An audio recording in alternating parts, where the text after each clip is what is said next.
الحمدللہ وحدہ لا شریک لہ والصلاة والسلام علی من لا نبی بعد۔ قربانی کے جانور کے گوشت کو خود کھانا، رشتہ داروں کو دینا، دوست احباب کو دینا، غرباء کو دینا ٹھیک ہے، لیکن اس جانور کے بعض اعضاء وہ ہیں کہ جن کا کھانا مکروہ ہے، نہیں کھانا چاہیے۔ وہ 7 اعضاء ہیں۔ مصنف عبد الرزاق میں روایت موجود ہے، السنن الکبریٰ للبیہقی میں روایت موجود ہے۔ حضرت مجاہد فرماتے ہیں کان رسول اللہ صلی اللہ علیہ وسلم یکرہ من الشاة 7 الدم والحیاء والانثیین والغد والذکر والمسانۃ والمرارۃ، کہ رسول اکرم صلی اللہ علیہ وسلم نے 7 اعضاء کو کھانا ناپسند فرمایا ہے۔ نمبر 1 الدم، دم مسفوح، بہتا ہوا خون۔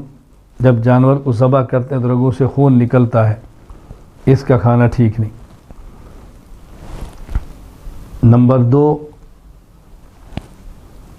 الحیاء، مادہ جانور کی شرمگاہ، مادہ جانور کی شرمگاہ، چھوٹے پیشاب کی جگہ۔ والانثیین، نر جانور کے خصیتین۔ ایک ہے نر جانور کا چھوٹے پیشاب کرنے کی جگہ، ایک ہے اس کے ساتھ جو 2 عضو ہیں جنہیں خصیتین کہتے ہیں، ان کا کھانا بھی مکروہ ہے۔ والغدہ، اور غدود، ان کا کھانا بھی مکروہ ہے۔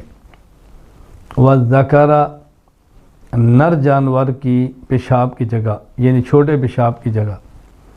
والمسانۃ، اور مسانہ۔ والمرارۃ، اور پتا۔ یہ 7 اعضاء ہیں جن کا کھانا مکروہ ہے۔ یا تھوڑی سی وضاحت سن لیں، یہ جو فرمایا غدود، اس غدود سے کیا مراد ہے؟ غدود سخت گوشت کو کہتے ہیں۔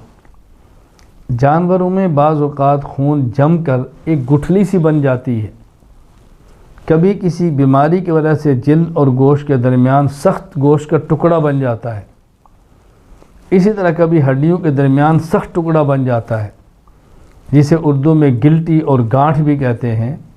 اس کے ارد گرد کبھی چربی بھی ہوتی ہے، تو یہ ہے گٹھلی جسے غدود کہتے ہیں۔ یعنی غدود جانور میں کوئی خاص جگہ نہیں ہے کہ خاص جگہ کو آپ غدود کہیں، بلکہ وہ سخت گوشت ہے جو خون کے جمنے سے ہو، بیماری کی وجہ سے ہو، کسی اور وجہ سے ہو، اس کا کھانا مکروہ ہے۔ مسانہ، یہ پیشاب جمع ہونے کی تھیلی ہے اندر، اس کا کھانا، چھوٹا پیشاب۔ پتا، یہ جگر کے نیچے ایک چھوٹی سی تھیلی ہے جس میں کڑوا سب پانی مائع یہ جمع ہوتا ہے۔ دم مسفوح، اس کا تو قرآن کریم صاف حرمت علیکم المیتۃ والدم، صاف ہے دم مسفوح۔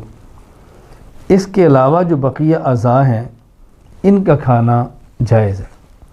اوجری کھانا بھی درست ہے۔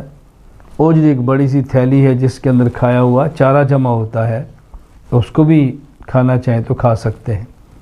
تو یہ بات یہ نشین فرما لے کہ 7 اعضاء کا کھانا مکروہ ہے، باقی پورے جانور کا استعمال کرنا کھانا یہ جائز ہے۔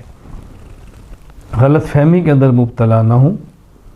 بعض لوگ بطور خاص ان دنوں میں کو پورے خصیتین رغبت سے کھاتے ہیں، احتیاط کریں، یہ کھانا ٹھیک نہیں ہے، مسلمان کو اس سے بچنا چاہیے۔